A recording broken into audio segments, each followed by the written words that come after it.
Mad Max's biggest difference to other Hollywood franchises made the five-movie saga even better. The Mad Max franchise has proven to be one of the most consistently critically acclaimed and influential action franchises in modern Hollywood history.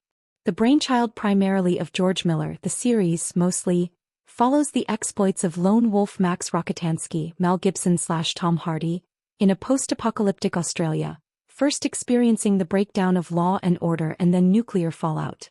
Most often, the stories depict the straightforward plot of Max happening upon a group of people who need his help in this dangerous world, and he is compelled to, despite his supposed prioritization of personal survival. Throughout his franchise, Miller builds upon the deceptively simple plots with stunning action sequences, namely the series' signature car chases, while masterfully conveying profound themes of survival, humanity, and power. While there are things about the original Mad Max trilogy that haven't aged well, the early movies still have decent to stellar ratings. Yet nothing could have prepared Hollywood for the masterpiece of Mad Max, Fury Road, definitively the best Mad Max movie. The narrative's repeated success can be chalked up to consistency and simplicity, which is realized through a key element of the movie's production. Mad Max stands out from other major action franchises because creator George Miller personally directed all 5 installments. The third installment, Mad Max Beyond Thunderdome, was co-directed by Miller and George Ogilvy, while all the others are solely directed by Miller.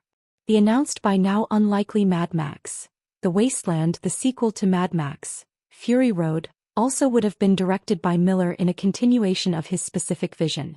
The first Mad Max was famously made on a minuscule budget, with Miller and producer Byron Kennedy doing extra work outside filming to help fund the project. Via Cinema Papers, 1979.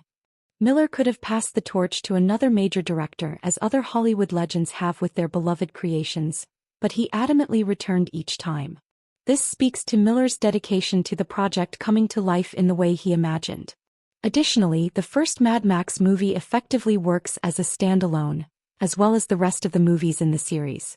Miller did not necessarily need to make sequels, but the flagship installment's success allowed this, with the benefit of more funding.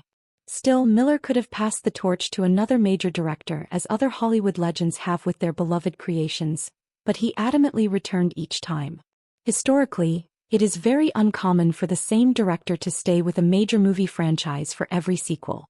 James Cameron and Ridley Scott are the iconic names associated with the Terminator and Aliens inceptions, respectively, but later installments in these series were directed by other people. The Harry Potter franchise was passed from director to director before David Yates became the favorite and stuck with the series for the last 4 Harry Potter movies and all 3 Fantastic Beasts movies. George Lucas' involvement varied throughout the original and prequel Star Wars trilogies. The truly exceptional example is the MCU, which is simply too big for any one director to handle, but there are different cases of whether directors return to do the follow-up for a given superhero or subseries within the cinematic universe.